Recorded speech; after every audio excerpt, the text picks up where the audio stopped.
Qual o meu papel no mundo? No último episódio, nós iniciamos a reflexão sobre o nosso real papel no mundo. Qual a nossa vocação? Qual é o papel que Deus nos chama a desempenhar nessa vida? A propósito, se você ainda não ouviu o episódio anterior, corre lá para ver porque este aqui é uma continuação dele. Dentro dessa meditação, eu recorri, como sempre gosto de fazer, à etimologia das palavras, neste caso, a palavra papel. Se nós formos buscar a sua origem, nós veremos que ela vem do latim papyrus e faz referência ao papiro, uma planta que crescia às margens do rio Nilo, lá no Egito, da qual se extraía fibras para a confecção de cordas, de barcos e de folhas para a escrita. No vídeo anterior, amparado por essa etimologia, nós focamos no fato de a matéria-prima que origina o papel também ser utilizada para a confecção de barcos. E nos dias atuais, o papel que nós conhecemos também é utilizado para a confecção de barcos de papel. O barco, como vimos, é um símbolo vocacional. E a singeleza de um simples barco de papel tem muito a dizer sobre a nossa vocação, o que Deus espera de nós.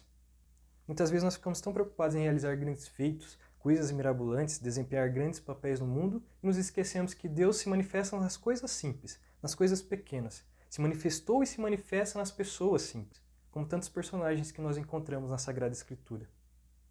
Hoje em dia as pessoas estão tão preocupadas em realizar grandes feitos que nem um simples barco de papel elas sabem fazer.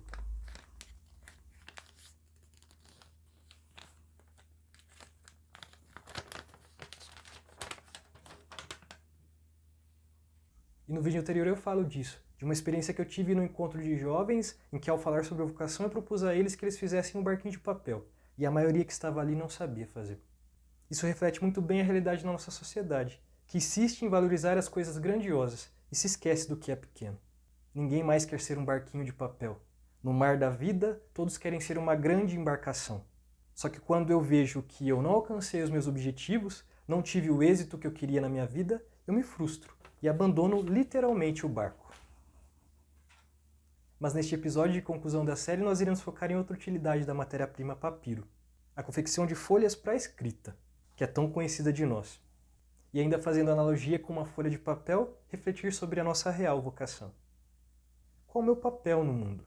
Fazer com que se cumpra em mim a palavra de Deus.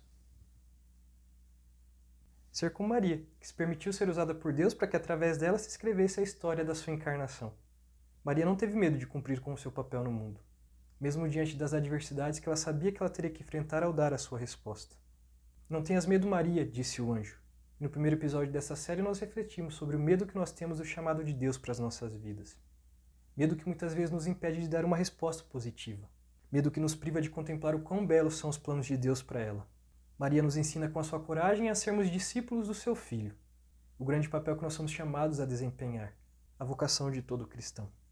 Ela nos ensinou a importância de escutar, de contemplar serenamente a palavra, a voz de Deus, através do seu silêncio, se colocando na postura de ouvinte. Assim como a atitude de Samuel lembrada no segundo episódio dessa série. Eis-me aqui, fala que o teu servo escuta, disse Samuel diante do chamado de Deus. Eis aqui a serva do Senhor, faça-se em mim segundo a tua palavra, a tua vontade, disse Maria diante da mensagem de Deus dirigida a ela através do anjo. Samuel e Maria são apresentados a nós pela Sagrada Escritura como grandes modelos de obediência. E a obediência é algo fundamental para que possamos compreender qual é o projeto de Deus para as nossas vidas. Qual o nosso chamado, qual o nosso papel no mundo. A palavra obediência deriva do latim oboidire, que quer dizer escutar com atenção. De ob, a, e audire, que quer dizer escutar. A obediência é classificada como uma das maiores virtudes do ser humano, e se define como comportamento pelo qual alguém aceita as ordens dadas por outra pessoa. O termo obediência, assim como a atitude de obedecer, nos conduz da escuta à ação, provocando em nós uma profunda atitude de resposta.